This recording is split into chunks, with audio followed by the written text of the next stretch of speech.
दोस्ती का असली सोना। गांव की गलियों में बचपन। बहुत पुराने जमाने की बात है। पहाड़ियों और खेतों से घिरे एक छोटे से गांव सोनापुर में दो दोस्त रहते थे। एक का नाम था रामू और दूसरे का करीम। दोनों का बचपन बेहद गरीबी में बीता।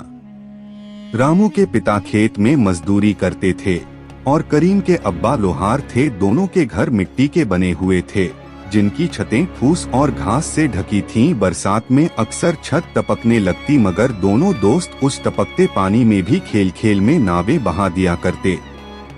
रामू और करीम की दोस्ती इतनी गहरी थी कि गांव में लोग कहा करते, अरे ये तो रामू करीम हैं। एक की सांस रुके तो दूसरा भी बेचैन हो जाए। भूख के दिन। गांव में हालात अच्छे नहीं थे। जमीनें जमींदारों के कब्जे में थीं और गांव वाले कर्ज में डूबे हुए। अक्सर दिन ऐसे भी आते कि दोनों दोस्तों को भूखा सोना पड़ता।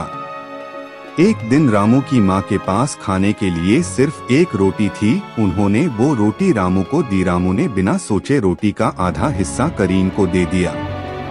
करीम बोला, रामू तू खुद भूखा है, ये आधा मुझे क्यों दे रहा है? रामू मुस्कुराकर बोला, दोस्ती में हिसाब नहीं होता करीम। पेट चाहे आधा भरे, मगर दिल पूरा भरना चाहिए। बड़ा सपना। गरीबी के बावजूद दोनों का सपना बड़ा था। रामू कहता, एक दिन हम अपना छोटा सा कारोबार करेंगे और गांव के किसी मजदूर का शोषण नहीं होने देंगे। करीम हंसकर कहता, हाँ, और उस दिन हमारी दुकान में कोई भूखा आएगा तो उसे मुफ्त खाना देंगे। मगर सपना देखना आसान है और उसे पूरा करना बहुत मुश्किल। उनके पास न पैसे थे न कोई सहारा। काम की तलाश। दोनों ने तय किया कि अब गांव छोड़कर शहर चलना होगा। अगले ही दिन पुराने थैले में 2 जोड़ी कपड़े और एक पीतल का गिलास डालकर वे पैदल शहर की ओर निकल पड़े। रास्ता लंबा था, धूप तेज थी, मगर उनके हौसले ठंडे नहीं पड़े। रास्ते में वे लोगों की मदद करते, कुएं से पानी खींचते या किसी खेत में घास काटते और बदले में थोड़ा सा खाना ले लेते। 3 दिन बाद वे शहर पहुंचे। शहर की भीड़, बाजार और ऊंची ऊंची इमारतें देखकर उनकी आंखें फटी रह गईं, मगर जल्दी ही समझ आ गया कि शहर में रहना उतना आसान नहीं है जितना उन्होंने सोचा था। मेहनत की शुरुआत। शहर के एक बड़े से बाजार में एक तेल बेचने वाले व्यापारी लालाजी ने उन्हें काम पर रख लिया। रोज सुबह वे दुकान की सफाई करते, तेल के डिब्बे उठाते और ग्राहकों को सामान पहुंचाते। बदले में उन्हें दिन का सिर्फ 1 रुपया और 2 वक्त का खाना मिलता। एक दिन लालाजी ने देखा कि रामू और करीम दुकान का हिसाब बड़े ध्यान से रखते हैं। उन्होंने कहा, तुम दोनों ईमानदार हो, एक दिन तुम लोग अच्छे मुकाम पर जरूर पहुंचोगे। परीक्षा का वक्त। एक शाम दुकान बंद करने के बाद रामू को दुकान के कोने में एक थैला मिला। खोलकर देखा तो उसमें सोने के सिक्के थे। करीम ने कहा, रामू अगर हम ये रख लें तो हमारी किस्मत बदल जाएगी। रामू ने उसकी आंखों में देखा और बोला, करीम ये सिक्के हमारे नहीं हैं। अगर हम गलत रास्ता अपनाएंगे तो हमारी दोस्ती भी कलंकित हो जाएगी।